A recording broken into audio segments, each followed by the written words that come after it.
हाथ में तलवारें, मुंह पर हिंदुस्तान मुर्दाबाद के नारे, इंडियन कॉन्सुलेट्स पर अटैक। ये लोग लड़ रहे हैं, इन्हें एक अलग देश चाहिए, इन्हें खालिस्तान चाहिए। हाल ही में कनाडा बेस्ड खालिस्तानी आतंकी हरदीप सिंह निज्जर की हत्या कर दी गई। इसके विरोध में कनाडा के पीएम जस्टिन ट्रूडो ने भारत सरकार पर यह आरोप लगाया कि इसके पीछे इंडियन इंटेलिजेंस एजेंसीज का हाथ है। साथ ही भारत के एक डिप्लोमेट को बर्खास्त कर दिया, ये जानते हुए भी कि निज्जर एनआईए की ग्लोबल टेररिस्ट लिस्ट में आता है। जवाब में भारत ने भी कनाडा के हाई कमिश्नर को एक्सपेल कर दिया, कैनेडियन वीज़ा को अनडिफाइंड टाइम के लिए रोक दिया, फ्री ट्रेड एग्रीमेंट्स पर भी रोक लगा दी गई और कनाडा में रह रहे इंडियंस की सुरक्षा को लेकर एक एडवाइजरी भी जारी की गई। हर साल ये खालिस्तान का मुद्दा डायरेक्टली और इनडायरेक्टली हमारे सामने आता ही है, पर इसकी शुरुआत कहाँ से हुई और कैसे ये खालिस्तानी सपोर्टर इतने पावरफुल हो गए कि कनाडा जैसा देश उनके लिए भारत से संबंध खराब करने को भी तैयार बैठा है। आइए जानते हैं। खालिस्तानी आतंकी और खालिस्तानी पंजाब की जगह खालिस्तान होना चाहिए।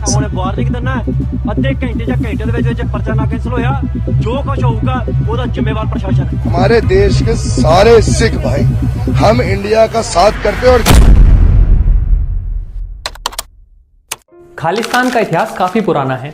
मुगलों के समय पर सिख एम्पायर 12 मिसलों में बटा हुआ था और इन्हीं मिसलों को एक किया राजा रणजीत सिंह ने और एक यूनाइटेड सिख एम्पायर की नींव रखी। रणजीत सिंह के रहते सब कुछ ठीक रहा, पर उनके बाद धीरे धीरे अंग्रेजों ने पूरे पंजाब प्रोविंस पर कब्जा कर लिया। वहां के गुरुद्वारों की देखभाल के लिए अंग्रेजों ने उदासी महंत को रखा हुआ था, जिनका मेन रेवेन्यू गुरुद्वारों में चढ़ाए जाने वाले चढ़ावे से आता था। 1919 में जलियांवाला बाग हत्याकांड के बाद इसके मेन आरोपी जनरल डायर को गोल्डन टेम्पल यानी हरमंदिर साहिब के महंत अरूर सिंह ने सपोर्ट किया। इससे सिखों में गुस्सा फूट पड़ा और इन महंत को हटाने की मांग पर जोर दिया गया। इसके अगले ही साल यानी 1920 में शिरोमणि गुरुद्वारा प्रबंधक कमेटी यानी SGPC बनाई गई, जिसका काम था इंडिया के सारे गुरुद्वारों को चलाना और उन्हें मैनेज करना। इसी के साथ जन्म हुआ इसकी पॉलिटिकल यूनिट यानी शिरोमणि अकाली दल का, जो कांग्रेस के बाद इंडिया की सेकेंड ओल्डेस्ट पॉलिटिकल पार्टी है। देश धीरे धीरे आज़ादी की तरफ बढ़ रहा था और 1930 में जब नेहरू ने पूर्ण स्वराज की मांग रखी तो जिन्ना ने मुस्लिम्स के लिए एक सेपरेट कंट्री की बात करना शुरू कर दिया और 1947 आते आते ये साफ हो गया कि पाकिस्तान का बनना तो तय है। वहीं एक तरफ सिखों के मन में ये डर था कि ना तो पाकिस्तान में और ना ही भारत में सिख मेजोरिटी में है, तो सिखों ने भी खालिस्तान की मांग करना शुरू कर दिया, पर भारत की अखंडता को ध्यान में रखते हुए इसे नकार दिया गया। पार्टीशन के दौरान बहुत से इंपॉर्टेंट सिख जगह जैसे लाहौर, जो कभी रणजीत सिंह की राजधानी हुआ करती थी, और गुरु नानक की जन्मस्थली नानकाना साहिब पाकिस्तान के हिस्से आ गए। पंजाब भारत और पाकिस्तान में बट के रह गया और कम्युनल वायलेंस और रिफ्यूजी क्राइसिस जैसी समस्याएं भी पंजाब के ही हिस्से आईं। अकाली दल ने मांग रखी कि अगर सेपरेट नेशन नहीं मिला तो पंजाब को कम से कम एक ऑटोनोमस स्टेट बनाया जाए, मतलब एक ऐसा स्टेट जिसमें defence, communication and foreign affairs को छोड़कर बाकी सारी पावर्स स्टेट के पास हों। और इसी के लिए पंजाब में पंजाब सूबा मूवमेंट चलाया गया। पर पार्टीशन और उसका असर देख चुकी सरकार नहीं चाहती थी कि धर्म और भाषा के आधार पर किसी भी स्टेट को रिकॉग्नाइज किया जाए। पर 1956 में ऐसी स्थितियां बनी कि आंध्र प्रदेश को भाषा के आधार पर एक नया स्टेट घोषित किया गया। इससे पंजाब में भी पंजाबी के बेसिस पर एक ऑटोनोमस स्टेट की मांग बढ़ने लगी। 1966 में काफ़ी संघर्ष के बाद पंजाब और हरियाणा को पंजाबी और हिंदी के बेसिस पर अलग किया गया। इसी दौरान सरकार ने पंजाब में बहने वाली रावी, ब्यास और सतलुज के पानी का 77% हिस्सा राजस्थान और हरियाणा को देने का फैसला किया। सरकार का ये फैसला पंजाब के लोगों को बिल्कुल अच्छा नहीं लगा और पानी का ये मुद्दा आगे जाकर पंजाब पॉलिटिक्स में एक मेजर रोल प्ले करने वाला था। वहीं दूसरी तरफ एक टाइम पर पंजाब के फाइनेंस मिनिस्टर रह चुके जगजीत सिंह चौहान 1969 में इलेक्शन हारने के बाद लंदन चले गए और वहाँ उनकी मुलाकात होती है दविंदर सिंह परमार से, जो सालों से भारत के बाहर खालिस्तान के इशू को रेस कर रहे थे, पर इन्हें कोई खास सपोर्ट नहीं मिल रहा था। 1970 आते आते इन्होंने लंदन में खालिस्तान मूवमेंट की शुरुआत कर दी। इनके बताए खालिस्तान में पंजाब, हिमाचल प्रदेश, हरियाणा और राजस्थान के कुछ हिस्से भी शामिल थे। एक तरफ 1971 की हार से पाकिस्तान को यह अंदाजा हो गया था कि भारत से सामने की लड़ाई में वो कभी नहीं जीत पाएंगे, इसलिए उन्होंने ब्लीड इंडिया पॉलिसी अपनाई। इनका कहना था कि अगर हम इंडिया में अनस्टेबिलिटी ले आएँ तो 1/4 जंग तो हम इनडायरेक्टली ही जीत जाएंगे। 1971 की लड़ाई के बाद चौहान पाकिस्तान जाता है और खालिस्तान का प्रपोजल रखता है। पाकिस्तान तो मानो इस मौके के इंतजार में था। पाकिस्तानी प्रेस बढ़ चढ़कर खालिस्तानी रिलेटेड आर्टिकल्स पब्लिश करती है और पाकिस्तानी पीएम जुल्फिकार अली भुट्टो ने तो चौहान के सामने नानकाना साहिब को खालिस्तान की कैपिटल बनाने का भी प्रस्ताव रखा। बेसिकली पाकिस्तान शुरू से ही खालिस्तान के इशू को इंडिया के अगेंस्ट यूज करता आया है। तब से आज तक पाकिस्तान से इस मूवमेंट के लिए वेपन्स अवेलेबल कराए जाते रहे हैं और बहुत सारे खालिस्तानी आतंकी आज भी पाकिस्तान से ही ऑपरेट कर रहे हैं। ईयर 1972 फिर से इलेक्शंस होते हैं और शिरोमणि अकाली दल इस बार पंजाब में हार जाती है। एक बार फिर अकाली दल के लीडर्स सिखों की दुखती रग पर हाथ रख देते हैं और 1973 में एक रेजोल्यूशन पास किया जाता है जिसे हम आनंदपुर साहिब रेजोल्यूशन के नाम से जानते हैं। इस रेजोल्यूशन में कुछ डिमांड रखी गई, जैसे कि यूनियन गवर्नमेंट पर जो एक्स्ट्रा पावर्स हैं वो स्टेट को दी जाएं, सिख धर्म को सेपरेट धर्म रिकॉग्नाइज किया जाए क्योंकि आज भी सिख धर्म हिंदू रिलीजन के एक सेक्ट की तरह ही ट्रीट किया जाता है, चंडीगढ़ को पंजाब को वापस किया जाए और सतलुज और रावी के पानी को पंजाब को वापस किया जाए। 1970s का ही टाइम था जब पंजाब में एक नया नाम फेमस होने लगा था, जरनैल सिंह भिंडरवाला। भिंडरवाला 1965 तक दमदमी टकसाल का एक स्टूडेंट रहा जो कि सिखों का एक religious and cultural education centre है।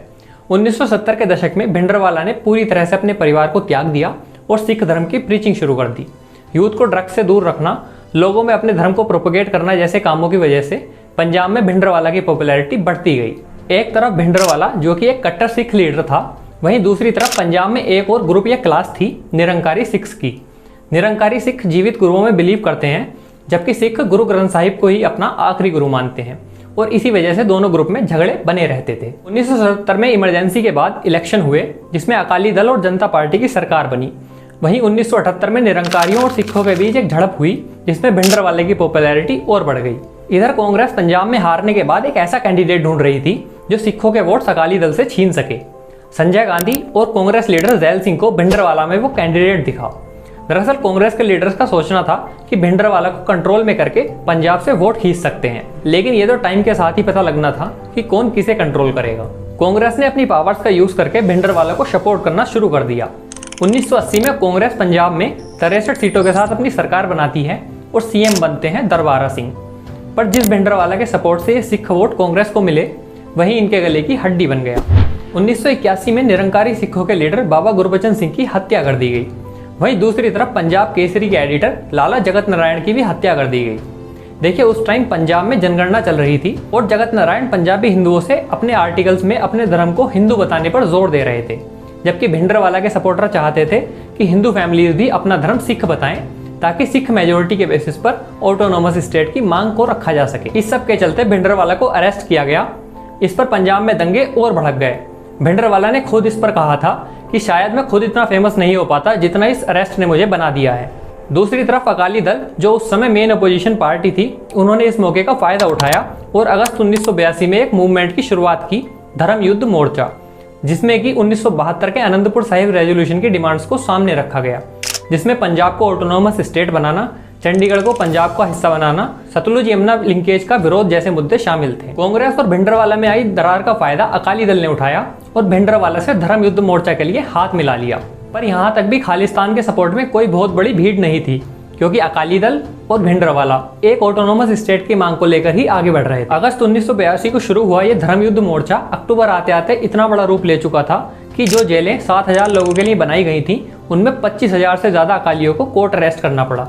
ये कितना बड़ा अमाउंट है इसका अंदाजा आप इस बात से लगाइए कि 1940 के भारत छोड़ो आंदोलन में पूरे देश में 60,000 लोगों को कोर्ट अरेस्ट किया गया था, वहीं सिर्फ पंजाब में 25,000 लोगों को कोर्ट अरेस्ट किया गया। खूब खून खराबा हुआ।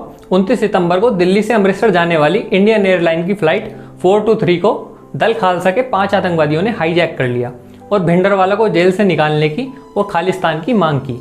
बढ़ते प्रेशर के चलते इंदिरा गांधी ने 25,000 सिख जो कि जेल में थे उन्हें रिलीज कर दिया और नेगोशिएशंस के लिए हाथ आगे बढ़ाया। अकाली दल के लीडर हरचरण सिंह लोंगोवाल ने अपने पॉइंट्स रखे, जिसमें आनंदपुर साहिब रेजोल्यूशन के कुछ पॉइंट्स पर सहमति बनाई गई।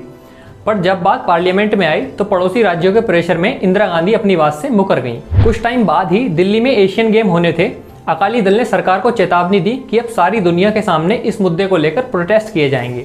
सरकार भी इस बार अकालियों को हल्के में नहीं ले रही थी और इसका ही रिजल्ट था कि हरियाणा के सीएम भजन लाल ने हरियाणा दिल्ली बॉर्डर पर बैरिकेडिंग कर दी और दिल्ली आने वाले हर सिख की तलाशी होने लगी। इसमें दिक्कत यह थी कि सिर्फ सिखों को ही इस सबका टारगेट बनाया जा रहा था।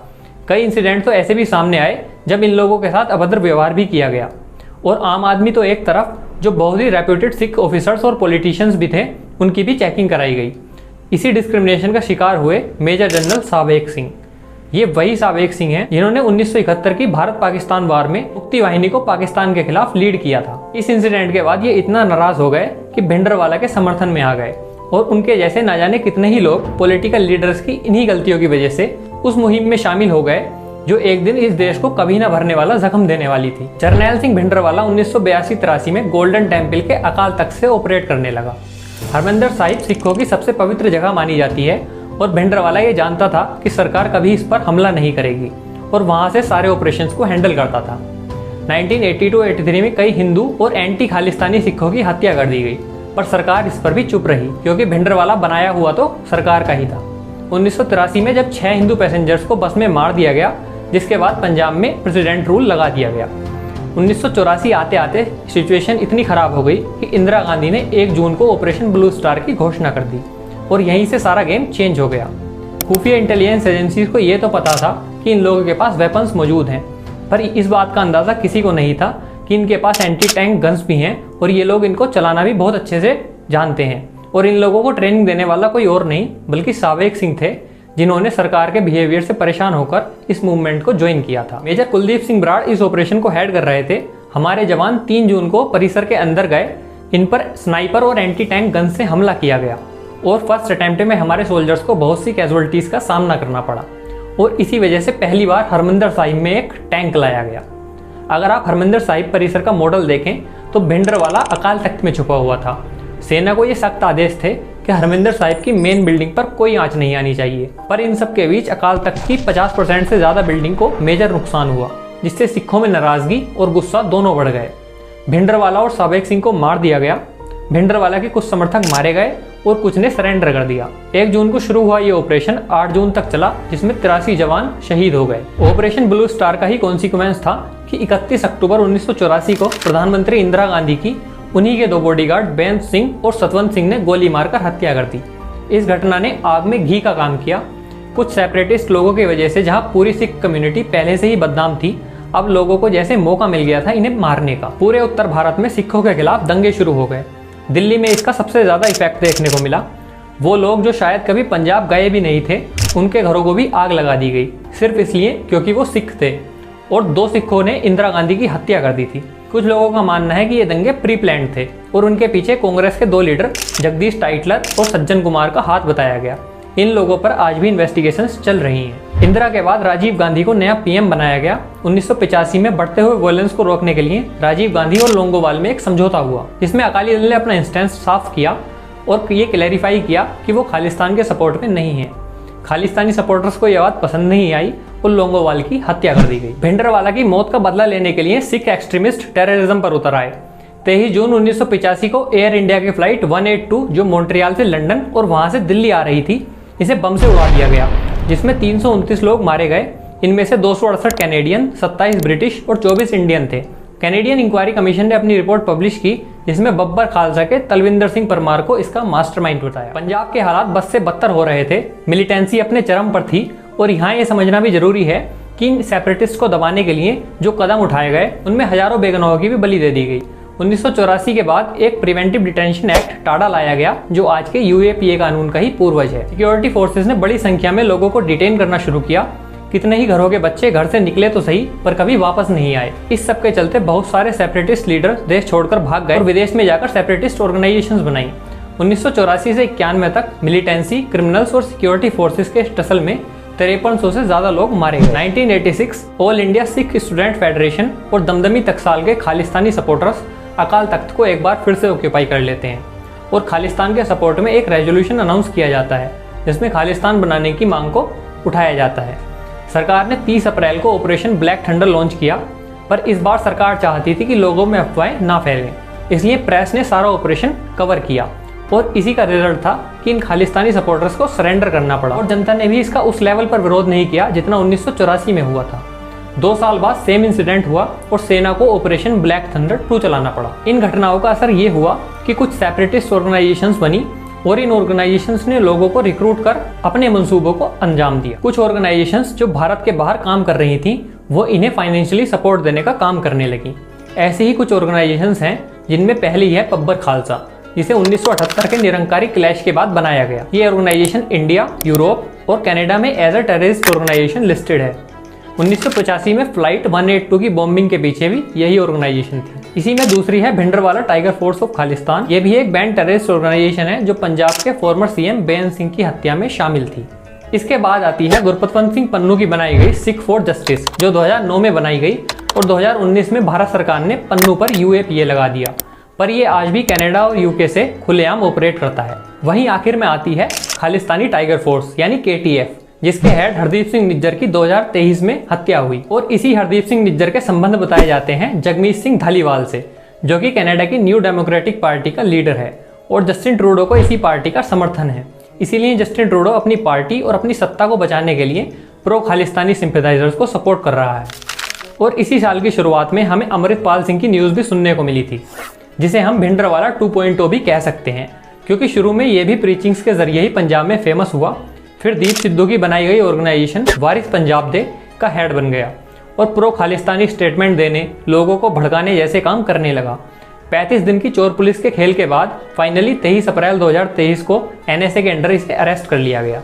इसके विरोध में लंदन में खालिस्तानी सपोर्टर्स ने इंडियन हाई कमीशन पर अटैक कर दिया और इंडियन फ्लैग को उतार दिया गया और सेम इंसिडेंट कनाडा के ओटावा हाई कमीशन पर भी देखने को मिली। देखिए, ये बात तो पक्की है कि इन खालिस्तानी सपोर्टर्स की संख्या बहुत ज़्यादा नहीं है और इनके बेसिस पर पूरी सिख कम्युनिटी को देश विरोधी बताना एक गैर जिम्मेदाराना बात है।